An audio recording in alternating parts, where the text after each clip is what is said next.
Bonjour à tous, bienvenue sur Christ Cabot Télévision. Je vous salue au nom de Jésus. Que la paix du Seigneur soit pleinement manifestée. Bonjour à tous les frères, à toutes les sœurs qui se connectent. Soyez les bienvenus, nous sommes heureux de vous recevoir connectés. Alors en cette soirée, le Seigneur nous a fait grâce. Le Seigneur, par sa grâce, a suscité un serviteur de qualité. Avant que je puisse l'inviter sur le plateau, nous allons simplement exprimer notre reconnaissance auprès du Père Céleste qui nous a donné encore la vie gracieusement, qui a permis que son serviteur vienne dans ce studio. Oh, Père, nous t'adorons. Oh, Père, nous t'adorons. Oh, Père, nous t'adorons. Oh, Père, nous t'adorons. Père, nous voulons t'adorer. Père, nous t'adorons. Père, nous voulons te soumettre ce temps. Seigneur, nous voulons te soumettre cette émission. Prends le contrôle, prends les commandes, Esprit de Jésus. Merci, Père, pour nos frères et sœurs qui seront connectés. Merci de ce qu'ils vont recevoir. Parce que ta parole ne sort jamais sans faire des effets. Merci, oh Dieu, de ce que tu vas étendre ta main de gloire. Oh Jésus, merci Seigneur pour ta présence. Saint-Esprit, tu es là. Nous te bénissons. Nous te rendons toute la gloire. Esprit de Jésus, Esprit de l'Éternel, reçois la gloire, reçois l'honneur, reçois la puissance, reçois la magnificence, reçois l'honneur. Oh Saint-Esprit, nous voulons t'honorer sur Christ Cabot Télévision. Esprit de l'Éternel, prends les commandes, prends le contrôle. Saint-Esprit, nous avons besoin de toi. Esprit de l'Éternel, nous te désirons. Paraclétos, Esprit du Dieu vivant, nous avons besoin de t'entendre, nous avons besoin de tes instructions. Parle-nous au travers de ton serviteur. Parle-nous au travers de la porte que tu t'es choisie. Seigneur, parle-nous, parle-nous. Parle à ton peuple, parle à ton peuple. Alléluia.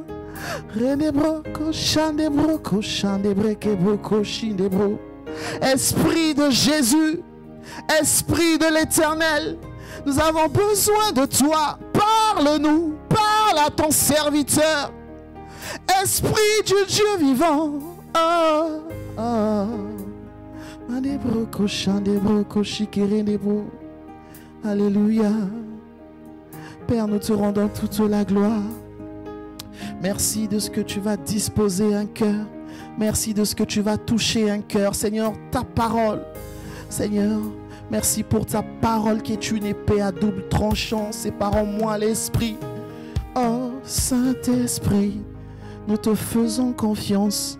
Esprit de l'Éternel, nous ne comptons que sur toi. Esprit de Jésus, nous ne comptons que sur toi. Oh, Saint-Esprit, Rokoshande braka shikereke mandebro, Randa braka shakerindebro, Rakabreke mandebro, Koshande breke boko shindebro, Rokoshande breke boko shandebro, Rande braka shikerendebro, Kosheke baka indabro, Randa braka shande breke boko shendebro. Nous t'élevons, Saint-Esprit, prends les commandes. Esprit de Jésus, Esprit de l'Éternel, Maître des cieux, Créateur, prends les commandes, prends le contrôle. Saint-Esprit, prends la première place. Oh, Esprit de Jésus, Rendebro, Koshake, Rendebro, Kobaba, Randa broko chandebro. Nous te soumettons toutes choses. Seigneur, prends le contrôle. Saint-Esprit, merci pour ta présence. Merci Seigneur pour mes frères et mes sœurs qui seront bénis, qui seront édifiés, qui vont recevoir leur délivrance. Merci Seigneur pour toutes les personnes que tu vas libérer parce que tu as dit dans ta parole, l'Esprit de l'Éternel est sur moi. Il m'a oint. En cette soirée, il a oint ton serviteur, l'apôtre Niali. Il a oint ton serviteur. Saint-Esprit, merci de ce que tu vas te déverser puissamment. Oh! Mandebreu. Chandebreu kebro kobaka. Esprit de Jésus, merci pour ta présence. Nous te bénissons. Alléluia. Saint-Esprit. Alléluia. Bonjour à tous. Bienvenue de nouveau à toutes les personnes qui se connectent sur Christ Cabot Télévision. Soyez les bienvenus. Bienvenue sur la chaîne du Royaume des cieux sur la terre. En cette soirée, le Seigneur nous a fait grâce parce que tout n'est que grâce. Nous ne pouvons rien par nos efforts. Il s'est choisi un serviteur de qualité, un serviteur de taille. Alors, pendant que je vais demander à la régie de mettre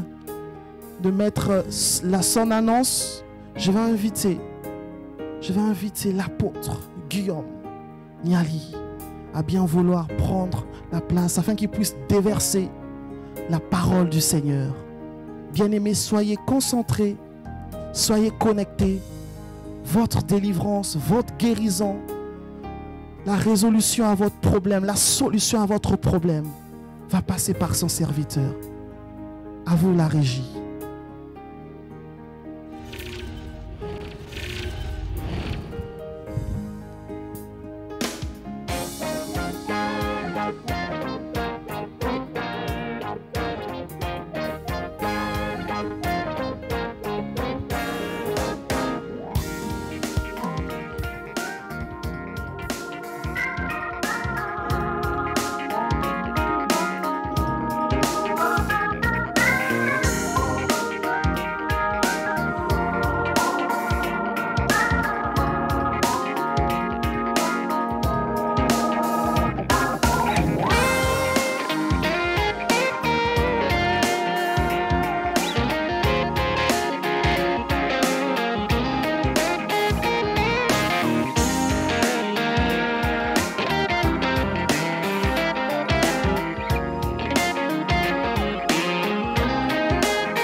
Bonsoir à tous, bienvenue à tous ce soir pour ce direct. Dieu nous fait grâce d'être avec vous ce soir pour pouvoir échanger sur quelque chose de très important. Je voudrais saluer tous ceux qui nous prennent en cours, tous ceux qui sont connectés, tous ceux qui nous suivent, que ce soit maintenant ou qui nous suivront après, que la grâce du Seigneur soit avec vous. Je voudrais également dire merci au Seigneur qui nous fait cette opportunité de venir sur cette chaîne. Une très bonne chaîne d'ailleurs qui fait du bien, je pense et je crois, aux frères et sœurs sur Chris Cabot TV.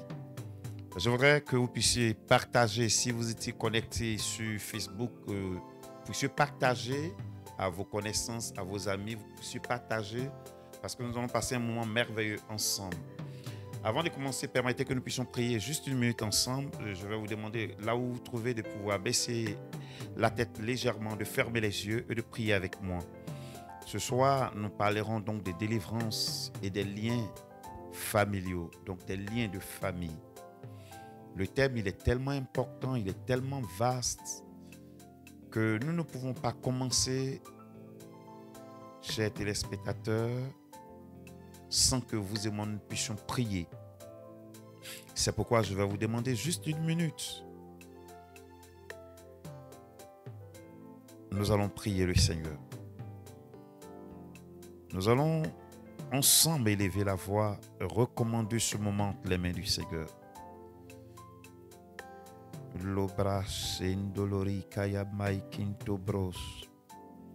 Dieu, toi qui as fait les cieux et la terre, toi qui as dit par la bouche de ton saint serviteur, le prophète Jérémie, que tu connais les projets que tu as pour nous.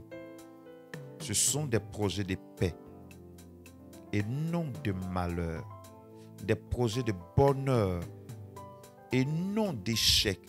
Ce sont des projets de succès, de gloire. Père Céleste, toi qui es le Maître absolu, tu es le Père des esprits, tu règnes sur la terre comme dans les cieux. Tu règnes sur la mer comme sous la mer. Tu règnes sous la terre. Tu règnes partout. Et en tout temps, ce moment était dédié. Nous croyons ta présence.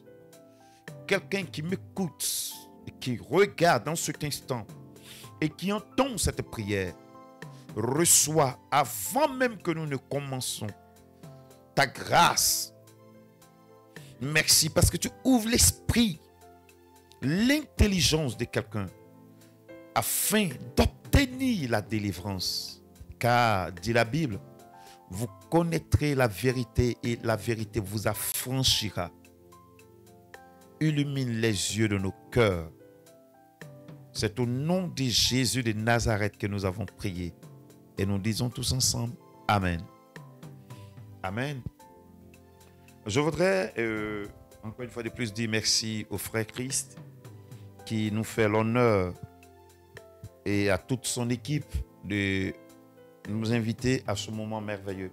Nous allons partager la parole du Seigneur.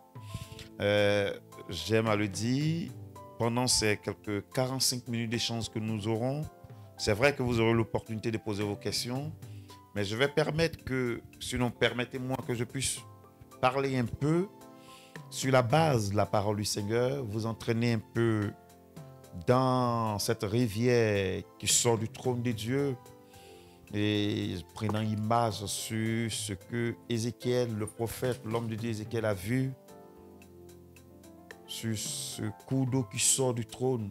Et la parole du Seigneur, comme ce cours d'eau, va nous entraîner, va nous emporter. Je vais commencer mes propos en lisant le livre de Jean, qui est une interrogation. Jean le chapitre 9. Jean le chapitre 9, le verset 1er et le verset 2. Ce sont ces deux versets qui vont constituer la base de notre enseignement. Nous allons revenir fréquemment sur ces deux passages, sur ces deux versets de la Bible. Et je voudrais donc que nous puissions ensemble le lire. Jean 9, versets 1 à 2. Jean 9, versets 1 à 2. Jésus vit en passant un homme aveugle de naissance. Ses disciples lui firent cette question. Rabbi, qui a péché, cet homme ou ses parents, pour qu'il soit né aveugle? Amen. Amen. C'est une question qui est posée au Seigneur, qui demande beaucoup de réflexion. Vous savez, vous êtes d'accord avec moi que pour toute question, il faut une réponse. Et donc, voici Jésus qui passe avec ses disciples dans une contrée et chemin faisant, qu'il rencontre quelqu'un, un homme, renseignement pris, l'on découvre qu'il est né aveugle. Et donc les disciples étant curieux veulent savoir, mais quelle est la cause de sa cécité? Ce n'est pas qu'il ait été aveugle au cours de son histoire, mais il est né aveugle. Mais qu'est-ce qui s'est passé? Il était enfant. Il n'avait pas de péché, pour parler comme le commun de mortel. Mais alors, qu'est-ce qui s'est passé? Parce que les disciples savent une chose.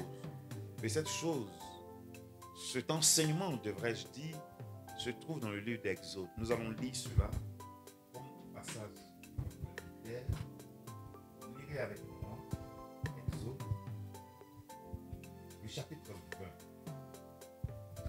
Se trouve dans les 10 commandements que Dieu donne à Moïse sur le mont Sinaï. Et dans ses écrits, Dieu va dire quelque chose qui va nous interpeller en cet instant. Exode, le chapitre 20. Et la partie qui nous intéresse, c'est le verset 5 et 6. Je lis la parole du Seigneur dans le livre de Exode, Exode chapitre 20, à partir du verset 5 jusqu'à 6. Tu ne te prosterneras point devant elles, et tu ne les serviras point. Car moi, l'Éternel, ton Dieu, je suis un Dieu jaloux, qui punit l'iniquité des pères sur les enfants, jusqu'à la 3e et la 4e génération de ceux qui me haïssent, et qui fait miséricorde jusqu'en 1000 générations à ceux qui m'aiment et qui gardent mes commandements. Amen. Amen. Voici un verset de la Bible. Je donne ces deux versets pour introduire surtout notre enseignement sur la délivrance, sur les liens de famille. Avant que nous revenons à ces versets, permettez que je vous dise ceci. Vous voyez, il y a comme ça, dans la Bible, certains enseignements qu'on ne trouve pas directement répertoriés dans la Bible. Il n'y a que quelques versets qui parlent de l'effet des actions posées par les parents sur les enfants. Il n'y en a pas assez dans la Bible. Et donc, nous lirons entre les lignes pour découvrir et pour répondre à la question que les disciples ont posée à Jésus. Revenons à cette question qui est la suivante. Lequel a péché? Est-ce l'individu, l'aveugle né, ou ce sont ses parents qui ont péché et par conséquent, l'aveugle reçoit les conséquences des péchés de ses parents?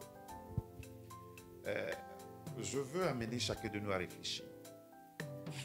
Pour les actes que nos parents posent, sommes-nous tributaires de ces actes? Quand on parle de lien de famille, la science parlerait de génétique. Les chrétiens, nous parlerons des liens de famille, mais la science parle de génétique.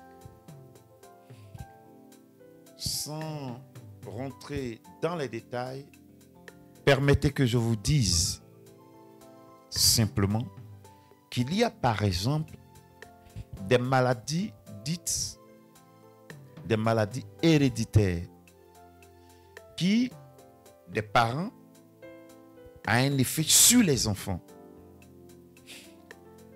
La science en a découvert plusieurs.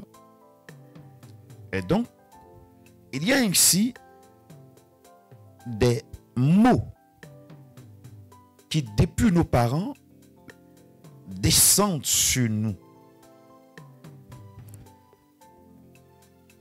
Dans les 10 commandements, et c'est le premier d'ailleurs, qui interdit à quiconque de se prosterner devant une idole.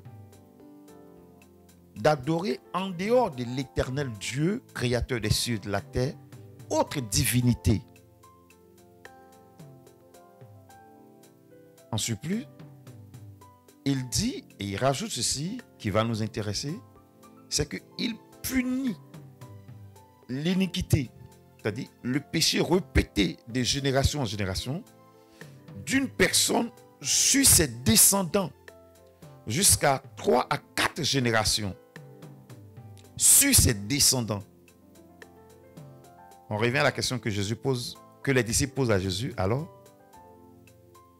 lequel a péché? Est-ce ses parents ou l'individu? Nous n'allons pas nous attarder sur la réponse du Seigneur, parce que la réponse du Seigneur, ce n'est pas elle qui nous intéresse, c'est plutôt la question des disciples. Pour parler des liens, nous avons un autre verset qui se trouve dans le livre d'Ézéchiel que nous allons lire après. Mais pour l'instant, je voudrais introduire avec ces interrogations. Qu'est-ce qui fait qu'une personne devient tributaire des actes posés par ses parents?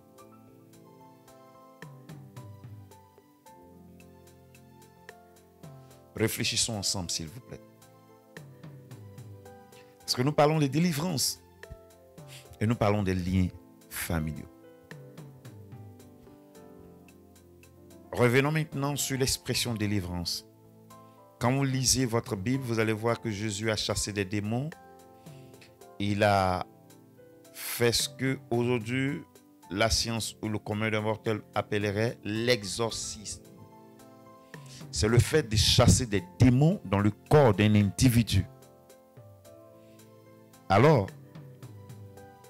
on pourrait dire que des esprits méchants, les démons, habitent effectivement des corps des humains, les possèdent et les utilisent comme ils veulent, les rendent esclaves, les rendent oppressés, les dominent, les tient esclaves, enchaînés, opprimés. Lorsque nous lisons le livre de Luc, nous voyons là-bas le programme de Jésus. Et dans ce programme, il dit qu'il est venu apporter la liberté, la délivrance. Nous allons y revenir. Donc, lorsque nous parlons de délivrance, la chose première que nous voyons, c'est la possession démoniaque. Nous n'allons pas nous attarder dessus, mais nous allons brosser légèrement et parler des liens surtout. Les liens qui nous conduisent à la possession démoniaque pour lesquels nous avons besoin de délivrance. Je reprends le cheminement. Donc, les liens de famille qui nous conduisent à la possession démoniaque et qui, par conséquent, pour lesquels nous avons besoin de délivrance. J'espère que vous me suivez. Revenons donc à l'histoire de cet homme né aveugle. Et je vais reprendre la lecture que notre charmante lectrice nous a faite tout à l'heure. Je vais la reprendre pour vous. La Bible dit que Jésus, qui passait, vit un homme aveugle de naissance. On se pose la question, serait-ce le seul aveugle de cette période? Aveugle de naissance? Non, il y avait plusieurs. Ce qui voudrait dire que les disciples avaient eu l'habitude de voir plusieurs aveugles, plusieurs possédés, plusieurs malades. Mais cet homme les a intrigués au point où il pose la question au Seigneur. Mais qu'est-ce qui s'est passé dans la vie de cet individu pour qu'il soit né aveugle? C'est cette question sur laquelle nous allons discuter en parlant des liens de famille. Pourquoi quelqu'un qui n'a posé aucune action, vous êtes d'accord avec moi qu'un bébé n'a posé aucune action, à peine s'il parle, qu'il naisse aveugle? Que s'est-il passé? Frères et sœurs, avant de continuer, revenons un peu à nous aujourd'hui dans cette temps-ci. Il y a plusieurs personnes parmi nous qui traînent des tares, qui traînent des liens, qui traînent des péchés, qui traînent des maladies, qui traînent des conséquences de certaines actions, des malédictions. Comment cela se fait-il que pour quelqu'un qui soit né, qui n'ait posé aucune action, qui ait pris le temps de ne dire quoi que ce soit, puisse naître aveugle? Je fais une ouverture de brèche pour vous amener à réfléchir sur ce que les gens pensent. Les gens disent généralement, mais pourquoi notre Dieu qui est si bon peut-il permettre que des innocents souffrent? Pourquoi Dieu qui est si bon peut-il permettre que des innocents souffrent? D'où la question des disciples. Ce qui va nous ramener aux actions posées par nos pères. Ce qui nous ramène à cela. Alors, permettez que je cherche avec vous un verset qui me plaît beaucoup, que nous allons lire. Mais avant que nous le lisons, je voudrais que nous revenions maintenant sur cette déclaration qu'a fait le Seigneur Jésus. Sur cette déclaration qu'a fait l'Éternel dans le livre de Exode.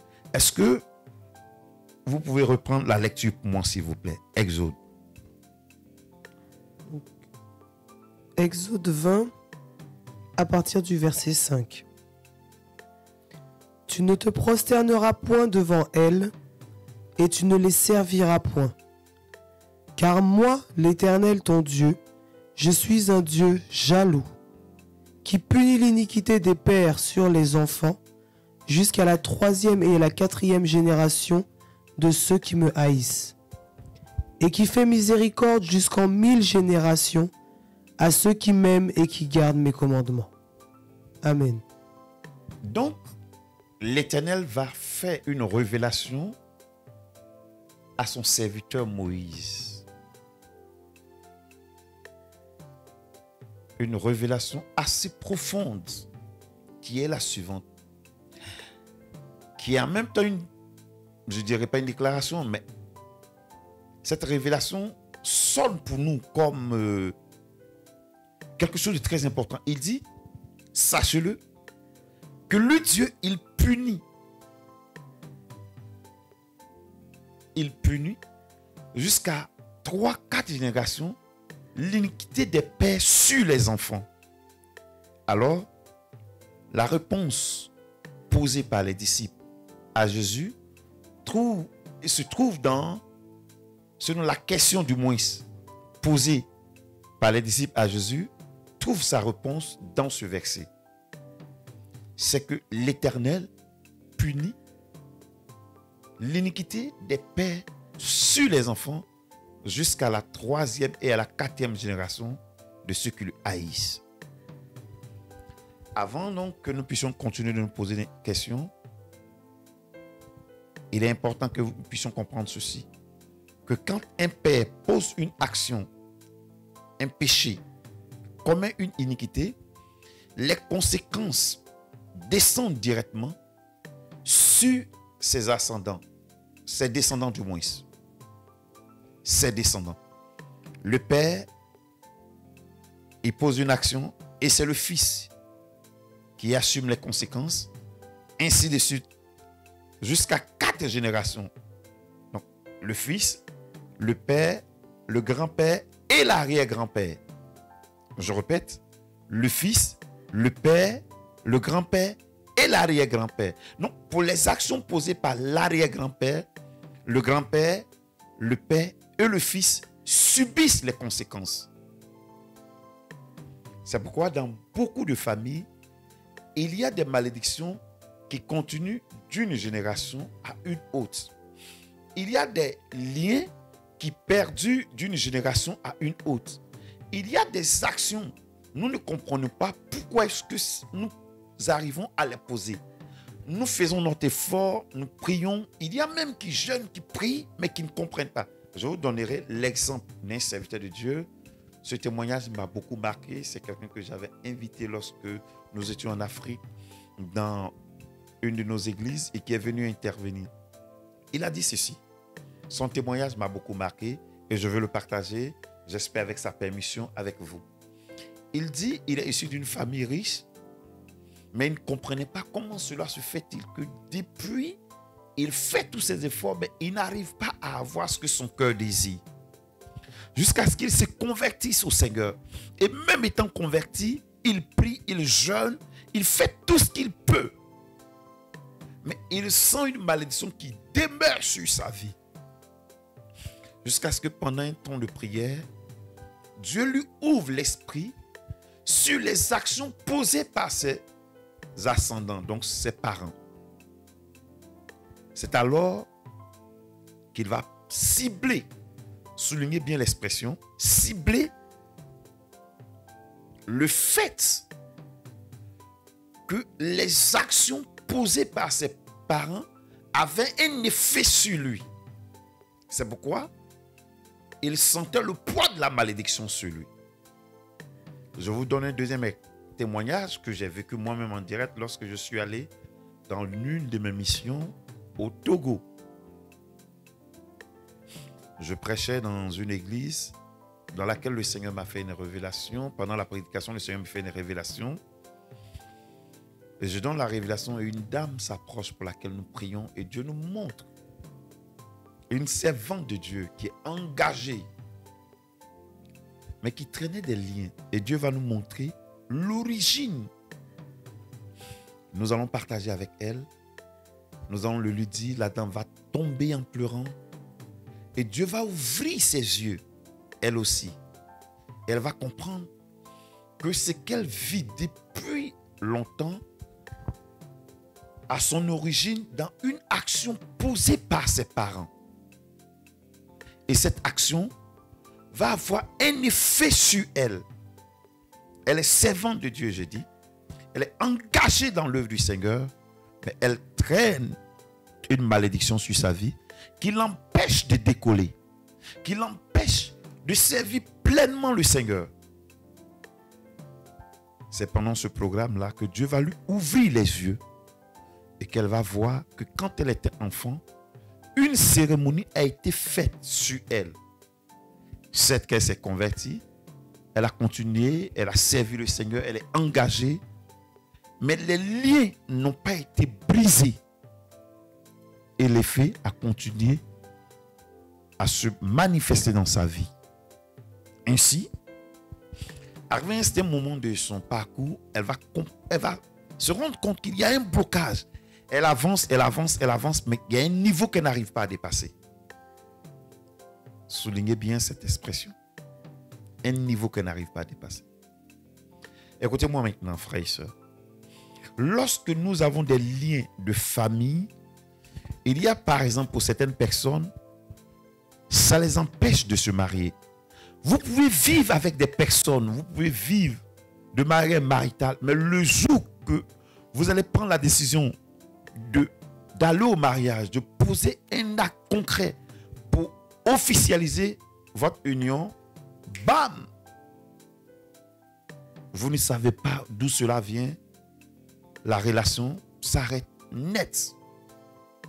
Mais quand c'est une relation, je m'excuse l'expression que je vais employer, des péchés, c'est-à-dire vous vivez vous vivez maritalement, mais ce n'est pas officiel, il n'y a pas d'actes, il n'y a pas de dot, il n'y a pas de fiançailles, il n'y a pas de liens, il n'y a pas de mariage, il n'y a rien. Vous vivez comme ça, il n'y a pas de problème. Mais le jour que vous voulez vous mettre en règle vis-à-vis du Seigneur, c'est là que surgit un problème. Ça voudrait dire qu'il y a une malédiction qui pèse sur vous depuis longtemps. Vous ne vous en rendez pas compte, vous ne le savez peut-être pas. Et cela vous empêche de concrétiser votre lien de mariage. Pour certains, c'est l'enfantement. Elles prennent des grossesses 1 mois, 2 mois, 3 mois. Il y en a même voire 6 mois. Et bam, elles perdent cette grossesse. Elles n'arrivent pas à comprendre. Les médecins font tout, mais ça ne passe pas. Je connais un couple pour lequel nous sommes en train de prier. Ils ont dit, pasteur, on a fait tout ce qu'on peut. On est allé voir les médecins, on est allé voir des spécialistes. Ils nous ont dit, il n'y a pas de problème de conception. Mais on n'arrive pas à concevoir mon épouse et moi. Je pense qu'il y a un problème. Effectivement, je leur ai dit, il y a effectivement un problème. C'est la question que les disciples posent à Jésus. Mais qui a péché pour qu'il y ait une malédiction qui plane sur nous? C'est vrai que lorsque vous étudiez la Bible, chacun de nous est responsable des actes que nous posons. Et ça, on ne peut pas le nier. La Bible dit que l'âme qui pêche, c'est elle qui mourra. C'est ce qu'il dit à Ézéchiel. Mais il y a également, et là, il y a également les actes posés par nos parents, par nos aïeux, par nos pères, qui ont un effet sur nous. Quand Jésus regarde cet homme, essayons de nous interroger pourquoi est-ce que les disciples posent cette question. Sans doute que les disciples savaient qu'il y a des maux, il y a des malédictions, il y a des liens qui sont les conséquences des actions posées par nos parents. Sinon, ils n'auraient pas posé cette question. Qui a péché, Seigneur? Pourquoi cet homme n'est-il aveugle? Les disciples, sans doute dans une de leurs traditions, ont appris que quand quelqu'un, un père, est mauvais, est méchant, est sorcier, est idolâtre, il transmet non seulement ce qu'il a à ses enfants, comme le dit la génétique,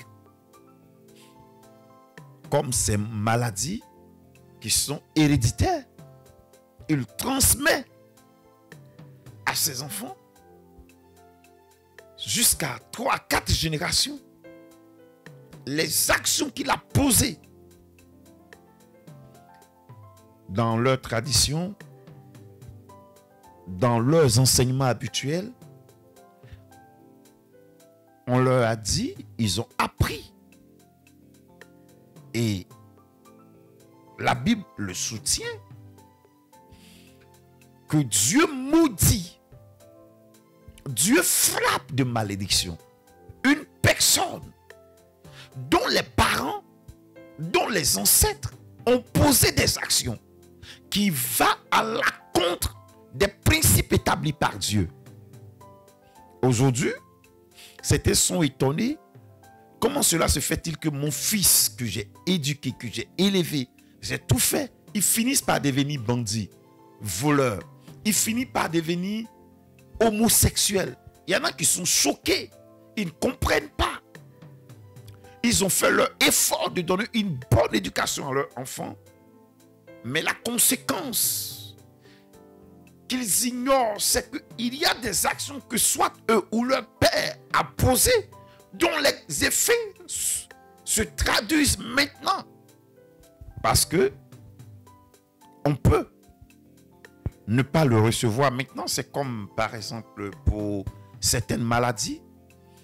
Il y a des moments où ça saute une génération ou deux, mais la troisième, ça ne saute pas. Et ainsi, lorsque le père ou l'arrière-grand-père, ne sachant pas, par exemple, a commis un meurtre, le père ne sachant pas, il peut ne rien se passer. Mais le petit-fils peut recevoir les conséquences de ce meurtre commis par son arrière ou son grand-père. Ainsi, certains reçoivent dans leur vie, sans que ces personnes ne s'en rendent compte, les conséquences des actes posés par les parents. Et donc, la malédiction qui plane, on ne le voit pas, on ne le sent pas. Parce que la génération précédente n'a eu aucun effet. Mais celle d'après, la suivante, récolte les actions posées par les grands-parents. Quand nous lisons donc Jérémie et Ézéchiel, les deux redisent la même chose. C'est un dicton. Ce passage, c'est un dicton. C'est une expression populaire qui est su par plusieurs en Israël. Jérémie 31, le verset 29, Ézéchiel 18, le verset 2. Les deux disent la même chose, mais sous un angle différent. Et je permettrai que nous lisons les deux, que nous puissions comprendre. Jérémie 29, Oui. verset 31.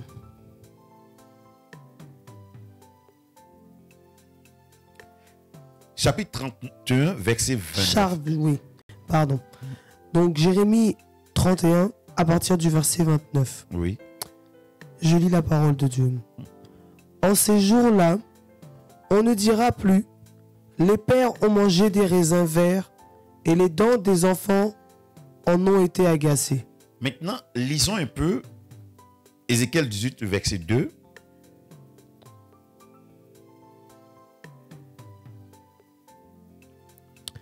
Ézéchiel 18, le verset 2. Pourquoi dites-vous ce proverbe dans les pays d'Israël? Pourquoi est-ce qu'on dirait ce proverbe dans ce pays? Ça dit donc, c'est un proverbe. C'est un dicton qui date de longtemps. Que quand les pères, lisez la suite s'il vous plaît. Les pères ont mangé des raisins verts. Les pères mangent des raisins verts. Et les dents des Ce enfants sont en ont les été enfants que les agacées. dents agacées. Regardez l'image pour ceux qui connaissent le raisin. Essayez d'en manger soit du raisin vert ou du citron ou un fruit pas mûr. Normalement, celui qu'il mange, c'est celui-là qui devait avoir les dents agacées. Mais comment se fait-il qu'on dise ce proverbe que ce n'est pas celui qui a mangé qui a directement les dents agacées, mais ce sont ses enfants? C'est pourquoi, quand vous voyez l'exemple de Job, Job connaissait ce dicton. C'est pourquoi dans le chapitre 1er du livre de Job, vous découvrirez que lorsque les enfants de Job finissaient de manger, de se réunir, de faire la fête, Job prenait le temps de les sanctifier, de prier pour eux, de briser toute forme de malédiction sur ses enfants. J'ai l'habitude de dire à l'église chez nous, il faut que nous apprenions à faire des sacrifices pour nos enfants. Job faisait des sacrifices pour briser des malédictions sur la vie de ses enfants parce qu'il se disait, je ne sais pas, peut-être que l'un d'entre eux peut commettre un acte qui soit répréhensible et dont les conséquences vont se déverser non seulement sur ceux qui sont là, mais sur leurs enfants. Donc pour éviter cela, Job, qui connaissait ce proverbe populaire, faisait quoi? Posait une action prophétique. Il annulait toute forme de malédiction générationnelle, comme aiment à le dire les évangéliques. Frères et sœurs, c'est un dicton populaire, c'est un proverbe, c'est une expression sûre de tous, que quand le père mange des raisins verts, c'est le fils qui a les dents agacées. L'image est très frappante.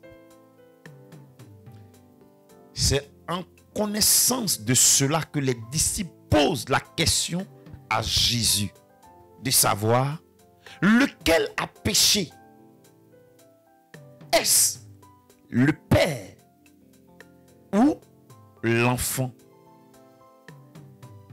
Mais on pourrait directement répondre que l'enfant qui est innocent, comment se fait-il qu'un enfant innocent peut-il pécher pour avoir les conséquences? Parce que ce n'est pas qu'il soit devenu aveugle, non, mais il est né aveugle. Quel acte a-t-il posé pour qu'il naisse aveugle? Alors vous serez d'accord avec moi pour dire qu'il a subi les conséquences des actes posés par ses parents. C'est vrai que la réponse de Jésus est tout autre, parce que pour lui, ce n'était pas qui a péché qui l'intéressait, mais c'était comment redonner la vue à cet homme pour que le nom de Dieu soit glorifié. Nous, ce qui nous intéresse aujourd'hui, c'est comment se fait-il que des pères puissent poser des actions et ce sont les enfants qui en assument les conséquences.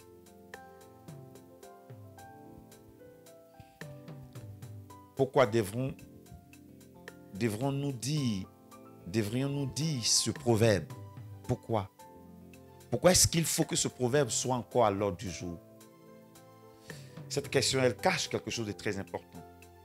Au fait, pourquoi est-ce que encore les gens doivent-ils continuer à traîner les conséquences des actes posés par leur père? C'est ça au fait.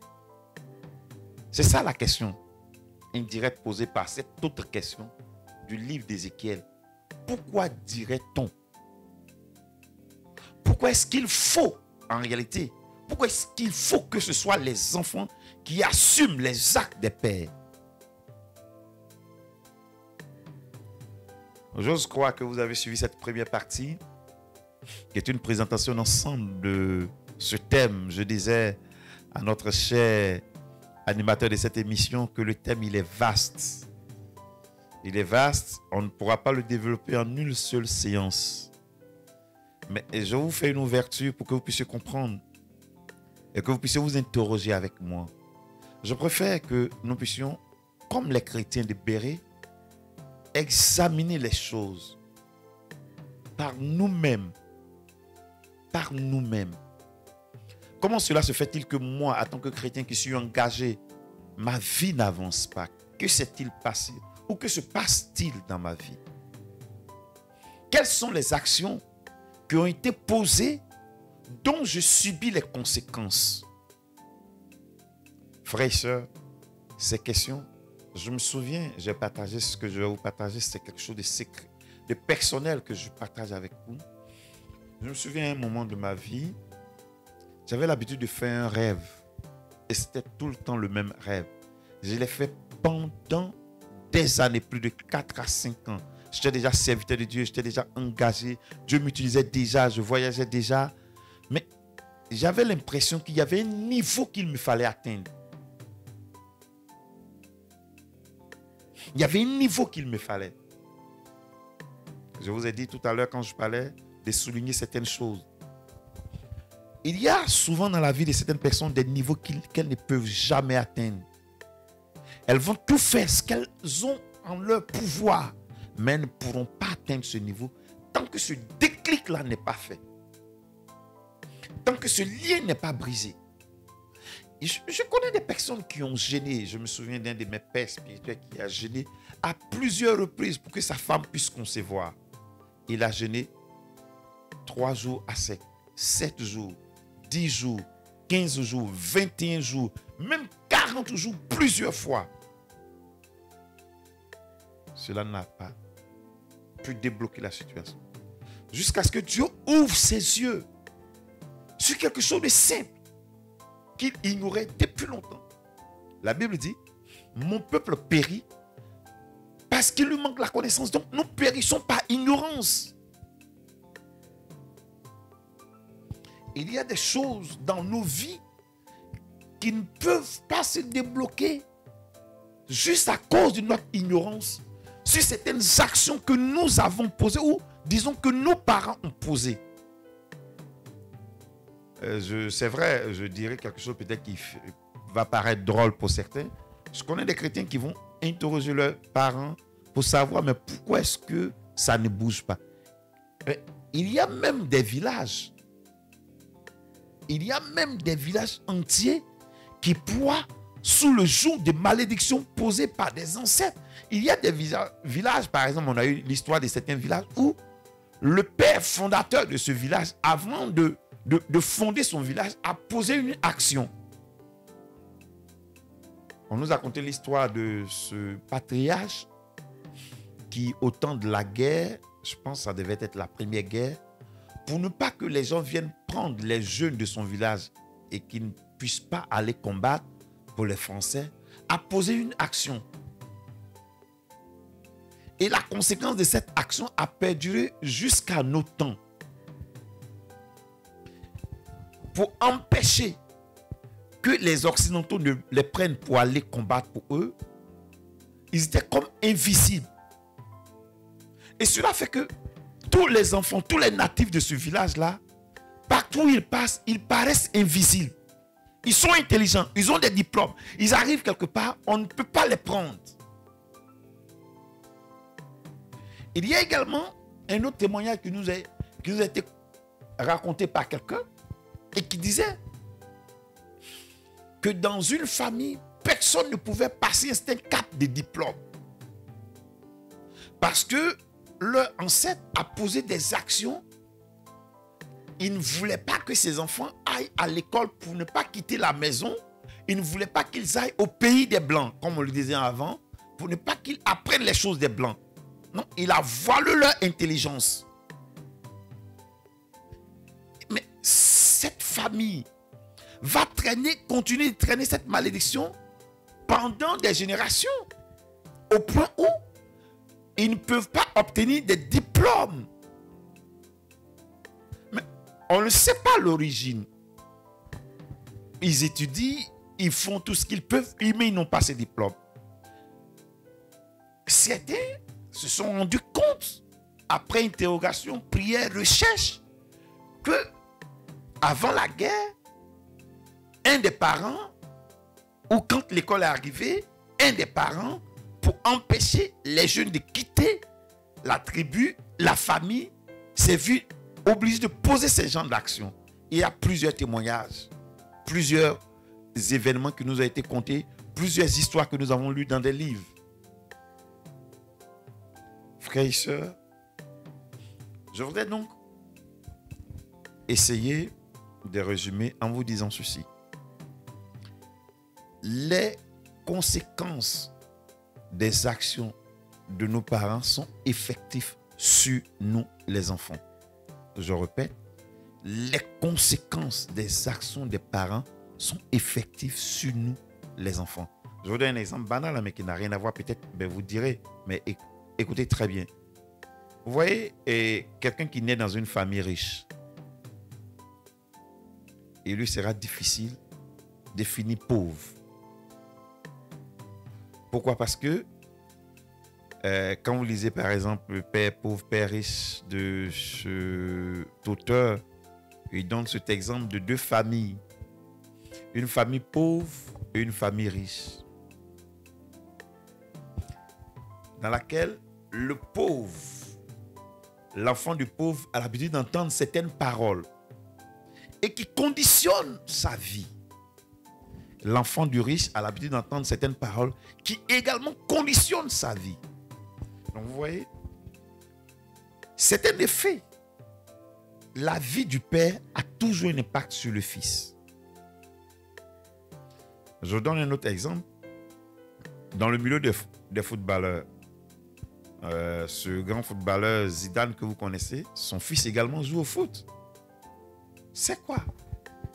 C'est l'effet, l'impact de la vie de son père qui réjaillit sur lui. Amen. Vous allez prendre aux États-Unis, par exemple, des familles sont militaires ou policiers de génération en génération. Parce que les enfants ont vu leur père être militaire, ils ont trouvé que c'est bien. Donc, quand vous transposez ces exemples dans le monde spirituel, au niveau des malédictions, qu'est-ce que vous constatez? Quand des parents ont traîné sur eux dans leur vie des malédictions, ces malédictions se répercutent sur les enfants. C'est pourquoi les disciples ont posé la question à Jésus de savoir lequel a péché. Est-ce le père ou l'enfant?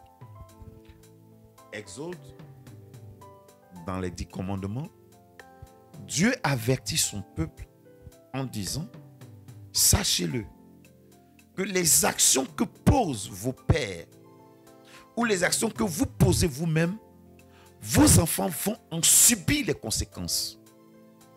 D'où, et ça je le dis généralement, moi, il y a ce verset-là qui me fait peur. et qui m'amène à réfléchir. Galates, le chapitre 6, versets 6 et 7 dit: on ne se moque pas de Dieu. Ce qu'un homme aura sémé, il le moissonnera aussi. Voyez-le sous tous les angles. Pas seulement sous la malédiction, mais sous tous les angles. Toute action que nous posons sur cette terre des hommes reçoit sa rétribution, sa récompense. Chaque action qu'un individu pose. Moi, ce verset, il fait partie des versets qui conduisent ma vie. Chaque action que quelqu'un pose, il y a toujours des conséquences. On parlerait de la loi de la causalité. Cause, effet. La loi de la causalité. Chaque action que pose un individu a une conséquence. Quelqu'un a parlé de la loi des correspondances. Il y a des choses que nous posons aujourd'hui par ignorance peut-être, mais qui nous rattrapent demain ou qui rattrapent nos enfants.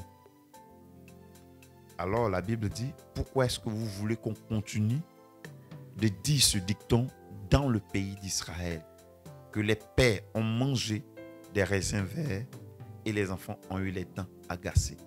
Permettez que je m'arrête là. Il est 20, ça fait pratiquement 1 heure que nous avons commencé l'émission. Je vous ai dit tout à l'heure que c'était juste une introduction à ce merveilleux thème. Peut-être que nous aurons une autre opportunité de continuer à développer. Que Dieu vous bénisse. Si vous avez des questions, vous pouvez les poser.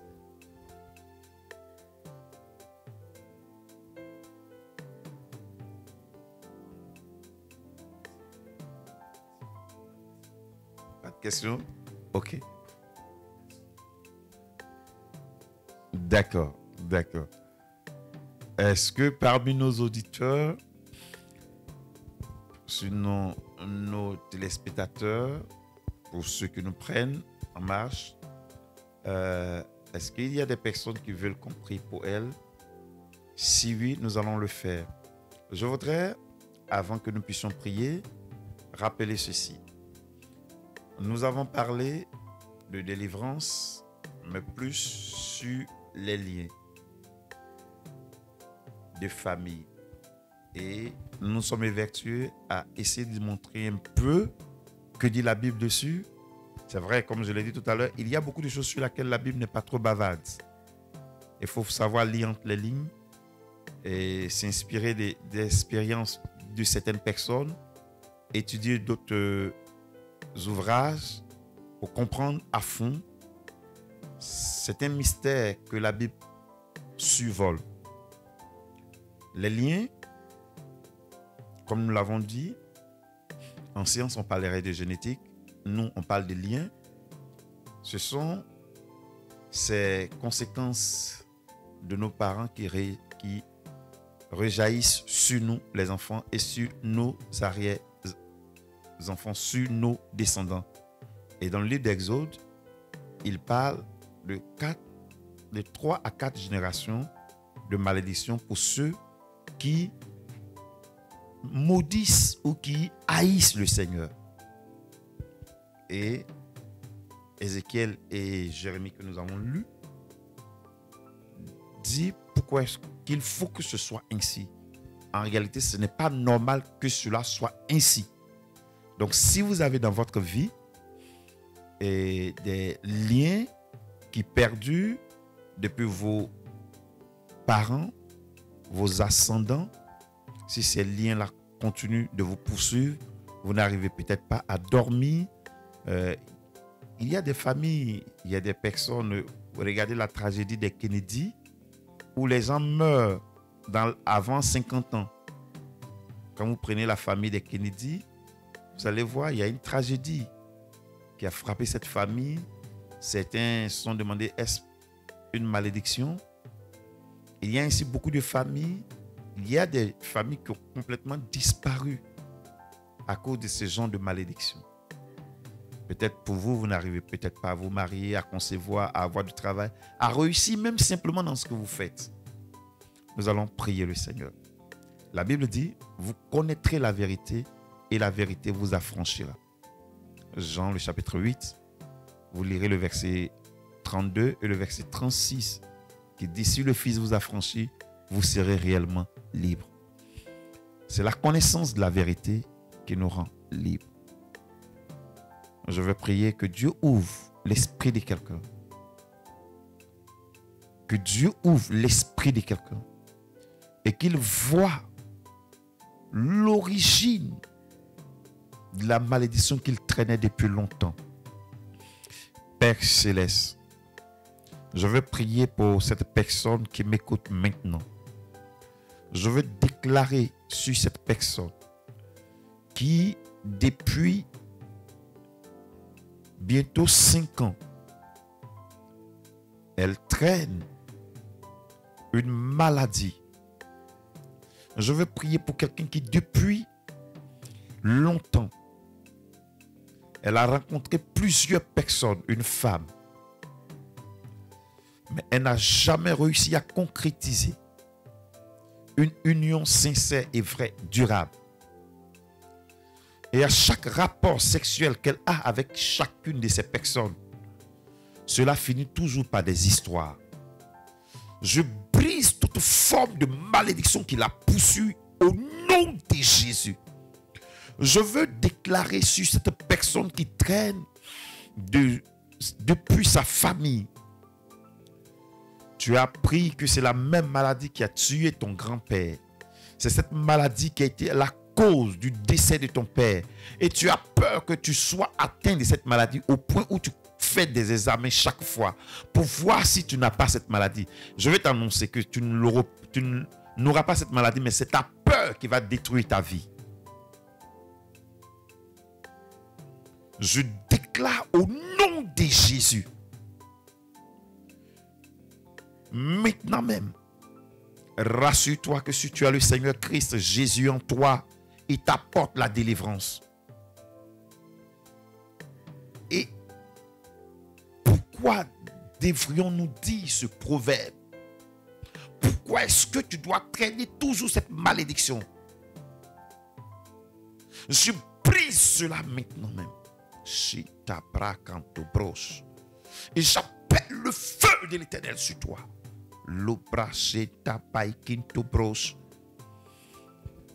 Tu as même vu un rêve.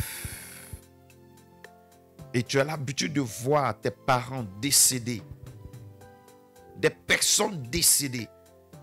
Et chaque fois que tu as quelque chose d'important à faire, et que tu fais ce rêve d'un parent décédé, c'est l'échec à coup sûr. Au point où quand tu as un rendez-vous important, tu as peur d'aller au lit. Tu pries, mais ce n'est pas la prière de foi, c'est la peur qui t'anime. Je veux dire ce soir, sinon à cet instant, que cette œuvre des ténèbres, l'esprit des morts, est annulée au nom de Jésus. Je veux prier pour quelqu'un d'autre.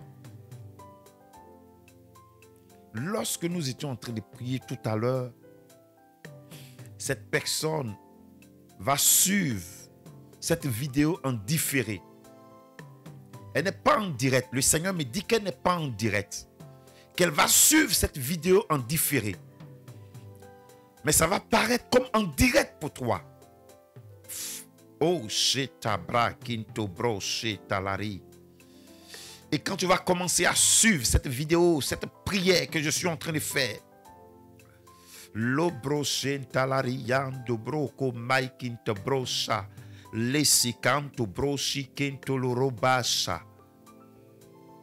Dieu va parler à ton cœur.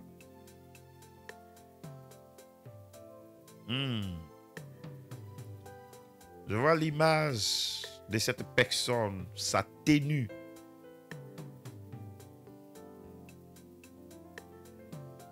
Lo brose canto brosa talarabas. Lo santo brosi canto lo rodabas. quand tu vas commencer, cette personne va commencer à regarder cette vidéo à cet instant de prière, oui, au niveau de ta colonne vertébrale, au niveau de ton dos, tu vas poser la main en cet endroit. Et l'esprit va agir. Parce que, oh my et tu vas sentir comme un frisson. Parce que ta délivrance va s'opérer.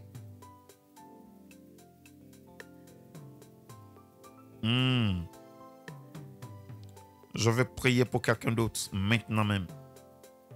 Et briser toute malédiction de pauvreté. Je vois cette personne comme sa main qui est percée. Je vois un gros trou au milieu de ta main, comme une main trouée. Et ça ne fait pas longtemps de cela que tu as perdu de l'argent. Et cette personne a l'habitude souvent de perdre des choses. Elle ne sait pas où elle a déposé. Souvent, ça met du temps avant de retrouver. Tu cherches longtemps avant de retrouver. C'est comme quelqu'un qui vient pour dévorer ce que tu as. Oh, je vois l'image de cet oiseau qui plane au-dessus de ta tête pour arracher ces grâces, ces bénédictions que tu reçois.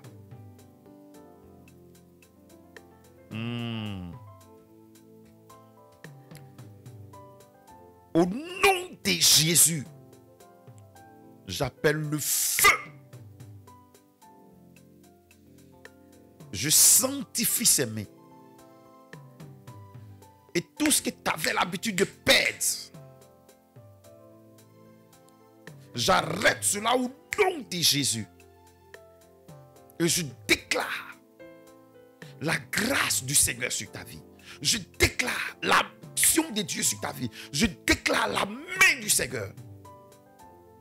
Je veux finir par prier pour tous ceux qui nous suivent et déclarer maintenant même que tous les liens de famille soient brisés, que toutes les malédictions soient brisées, que toute forme de maladie, oui, disparaisse, que la guérison vienne. Je veux prophétiser sur quelqu'un, oui, son rendez-vous maintenant même prend forme et Dieu opère le miracle afin que la peur se loie de toi et tu vas de succès en succès au nom de Jésus. Je vais déclarer que tu témoigneras de la grâce du Seigneur. Je parle à quelqu'un maintenant. Dieu me dit avant la fin de cette année, avant le 31 décembre 2021, toi qui m'écoutes, le miracle que tu attendais va s'opérer. Ne te décourage pas parce que les quelques 2 mois qui te restent, Dieu est encore possible. C'est encore possible et Dieu va se saisir, oui, d'un événement, d'une circonstance pour te montrer combien de fois il est grand, puissant, capable d'agir. Gloire à toi, Saint-Esprit. Tu bénis cette soirée. Merci pour cette